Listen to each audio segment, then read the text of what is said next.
Thank you, Mr. President, and distinguished colleagues, both here in this chamber and participating in today's proceedings remotely.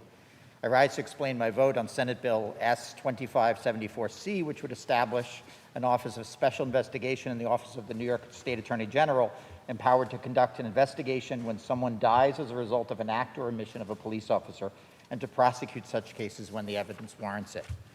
Let me begin by thanking Senator Bailey for sponsoring this bill and for his leadership as chair of the Codes Committee, on which I proudly sit, on the entire package of policing reform legislation that we're passing this week. I also want to thank the sponsors of the other bills in the package, Senators Parker, Benjamin, Mr. President, yourself, and Hoylman. And I'd also like to acknowledge Senator Myrie, as I did in our Codes Committee meeting the other day, who's been called upon not only for principled leadership, but for physical courage in the past 2 weeks. And I'd like to thank the staff of the Senate, led by Chantel Smith, who's here with us today, and my own staff, who's had some very important conversations about how to respond to the calls for change that we've been hearing.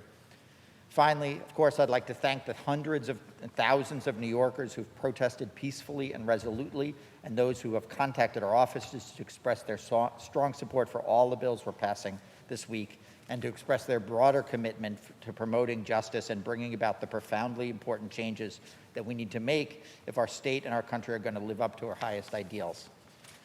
Mr. President, I'm proud of what we're doing here today. As you know, local prosecutors often rely on local police departments to gather evidence and testimony when they need to successfully prosecute those accused of crimes. This makes it hard for them to investigate cases where the same police are accused of those crimes, and to carry out prosecutions when warranted. This bill before us seeks to eliminate this potential conflict of interest from those cases and ensure a fair and impartial investigation.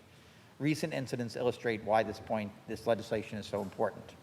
It took prosecutors 4 days before filing charges against the first officer involved in the George Floyd case, and more than a week since the incident occurred before charging the remaining 3 officers. That delay in justice was likely a contributing factor to the unrest that has followed. Here in New York, the world watched in horror as Eric Garner gasped, "I can't breathe," in July 2014.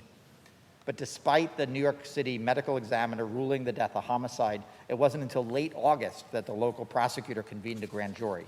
On December 3rd, that grand jury decided not to bring forth any indictments. Under our law, the grand jury proceedings were kept secret, including the exact charges sought by the prosecutor, the autopsy report, and the transcripts of testimony. Is it any wonder, Mr. President, that many in the Black community and many other New Yorkers have little faith in our justice system will handle these cases appropriately? For too long, communities of color have watched in frustration as police officers have committed atrocities against them with impunity. As I said before, the protests across the nation have been a call to action. Of course, this is not the first time we've heard such a call, but this time is different. The anger, pain, and frustration that have been expressed in the past 2 weeks and the calls for real change are finally being heeded. In order to regain the public trust, we must eliminate the perception that our police operate under a cloak of secrecy that protects officers who engage in wrongdoing and sometimes violence. This bill, along with the repeal of 50A we passed yesterday, will help achieve that. I firmly believe that we'll only achieve the goals of effective policing when we succeed in resolving the disconnect between our police and our communities. So in that sense, Mr. President, this bill is not, as some of the union officials have said, a bill that is passed out of disrespect for our police officers or to make their jobs more difficult. On the contrary, it'll bring about the necessary level of communication and respect between our communities that is going to be necessary if police departments are going to perform their important function. I just want to end by saying, we've heard again and again over the many years now and over the past few weeks that Black Lives Matter. But I want to say that this package that we're doing today in this chamber and in the Assembly is testament to another truth, and that is, Mr. President, that Black leadership matters as well. I already mentioned the leadership of Senators Bailey, Myrie, and Parker, and we've heard the eloquent calls for justice from Senators Benjamin, yourself, Comrie, Jackson, Montgomery, and Sanders, and from other members of this House. And Mr. President, the leadership of our Majority Leader, Andrew Stewart Cousins, and Carl Heastie have in many ways been called historic, and indeed they are.